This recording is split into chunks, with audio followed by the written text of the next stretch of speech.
Hey everyone, welcome to Dictators Unmasked, the show where we dig into history's most powerful leaders, one burning question at a time.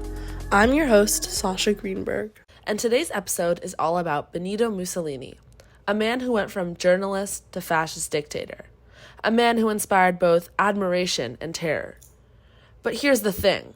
Was Mussolini born to rule with an iron fist, or did his environment, upbringing, and the chaos of post-World War I Italy shape him into the authoritarian leader he became? In other words, was Mussolini born or built?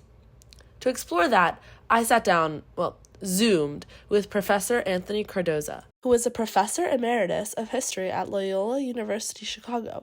We got into Mussolini's early life, his rise to power, and what might have driven him, biologically, psychologically, and politically, towards dictatorship and full control of Italy. But before all that, Mussolini was a kid from a small Italian town, the son of a blacksmith and a schoolteacher.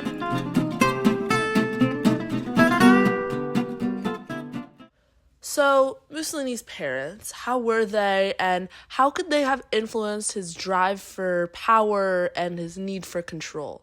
I think they play an important role. Father, first of all, he comes from a very small town in the northeastern part of Italy. His father is a anarchist socialist, so it's a very violent and aggressive form of socialism. But his mother is a school teacher.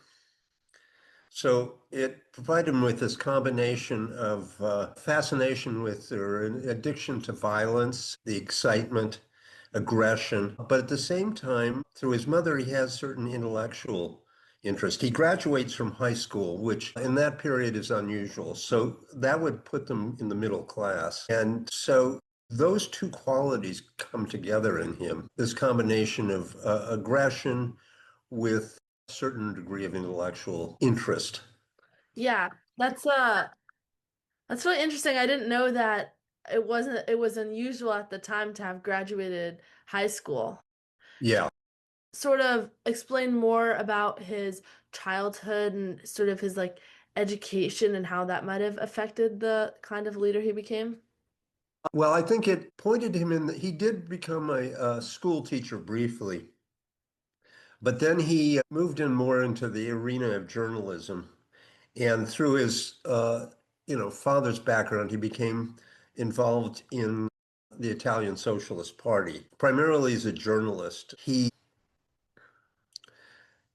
again, in his journalism, much like everything else that he did, it was very aggressive journalism, provoking action. Ideas were intended more to stimulate activity than for their own content. And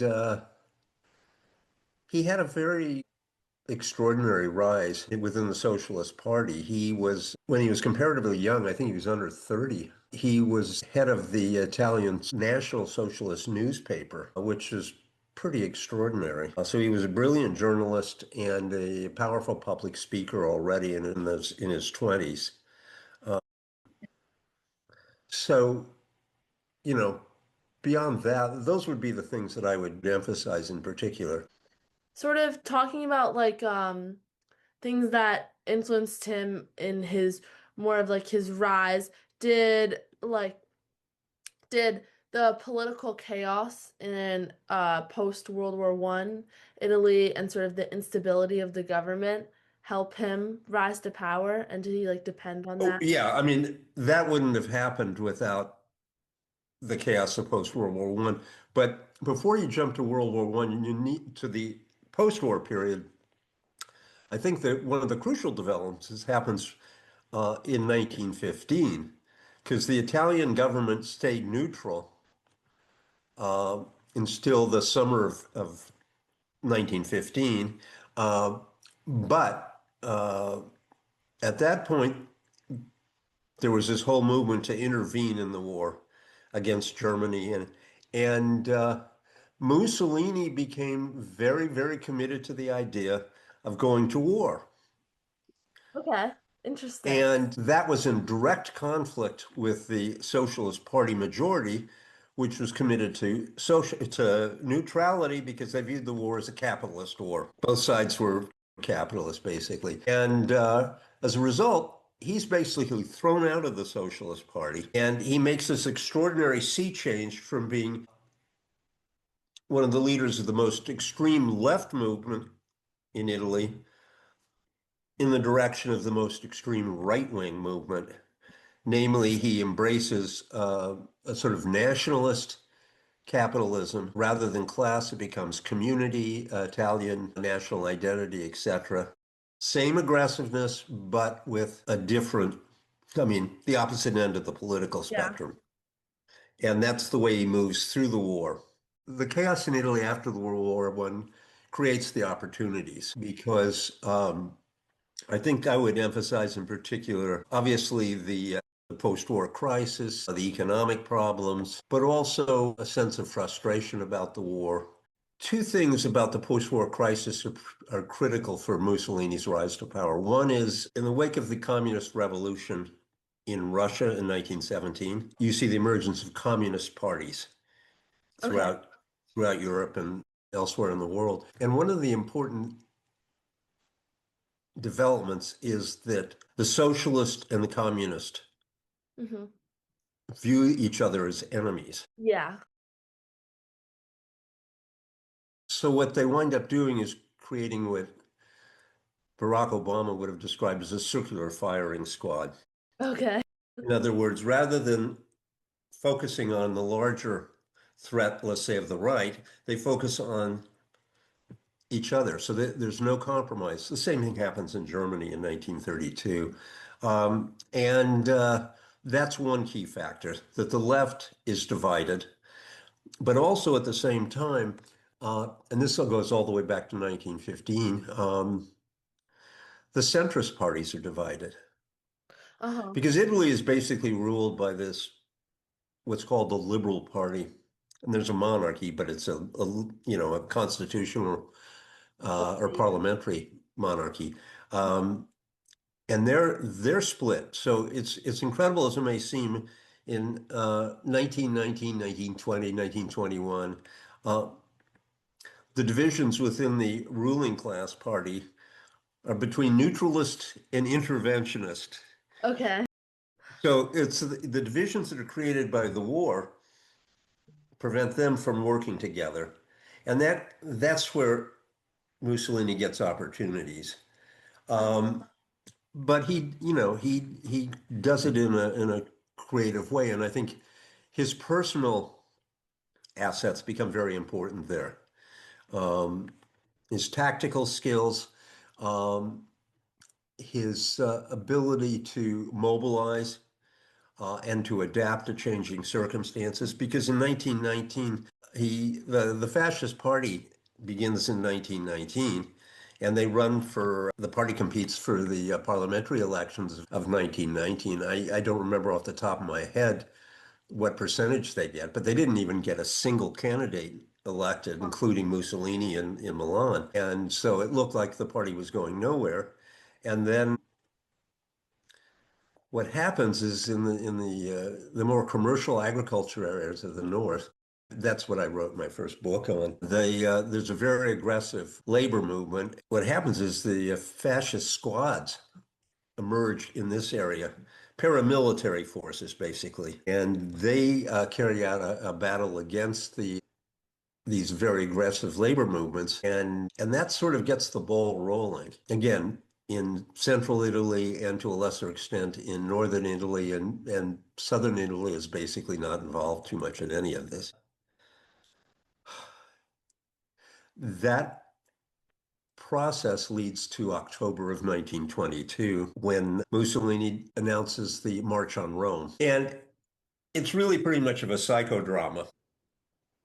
So I know that Italy had some economic struggles during his time, and I was just wondering in if he exploited those economic struggles to sort of gain support or anything like that. I think he tried to, but it was not very successful. I think, I mean, what's interesting about Mussolini, and in some ways Hitler does the same thing, is they're not traditional conservatives in the sense that they're trying to narrow the gap between the private and the public sectors. by namely having the public sector intervene in the most private arenas of their citizens. And they're also, well, I'm going to stick to Mussolini. Mussolini is interested in creating a new Italian, and he's interested in creating a new community that is unified. And it's difficult in Italy to play the race card Yeah. because of this enormous diversity within the Italian community. When I lived in Turin, everybody was tall, blonde, and blue-eyed, Oh, yeah. and down south, it was much more Mediterranean looking. But what he does do is he sets all these national programs focusing on young people, educating the new generation, gender, but again, in very predictable ways. They improve medical care, they have something called dopo lavoro, after work programs for Italian citizens where they get and go on vacations and special events and stuff that's subsidized by the government. They set up the equivalent of the Boy Scouts and the Girl Scouts for Italians, but all designed to achieve a certain objective, Yeah. namely, manly men and women who are going to be devoted to raising strong, Uh-huh. manly men. Would you say that he sort of learned because of his job in the newspaper? Would you say that he learned to use propaganda? I know he's a great at using it, but would you say that he learned to use it through like his newspaper job, or would you say that it was something that was sort of innate and he just always knew how to manipulate the media? Well, I think he learned in part. I mean, his first exposure would have been through the newspapers and doing newspapers that were propaganda newspapers. But then his timing is great because all sorts of new technologies emerging after World War One, and he's very good at exploiting them. And unlike Hitler, for example, or Stalin, he he presents himself as the poster child, the Okay. model of the new fascist man. Yeah. So, sort of looking at Mussolini as like a whole, do you think that more he was a product of his time or he was sort of like born to be this authoritarian leader? Like, did his environment shape him, or do you think that he was just born this way? I don't think you can make it an either or decision in the sense that what I tried to suggest was that, and I think this is true of almost all historical analyses, and that is, as Karl Marx once said, men make their own history, but not according to their own wishes and dictates. The dead hand of the past weighs on the living like a nightmare. And I think Mussolini possessed certain skill sets and a certain temperament and certain characteristics that made him ideally suited to play that role that he did. But that role would have been unimaginable without the surrounding environment that enabled him to that created openings for him to take advantage of the situation. There was nothing foreordained about him becoming Il Duce. He maneuvered to that position and he held on to it for almost 20 years. Yeah, So quite some time. yeah, exactly. So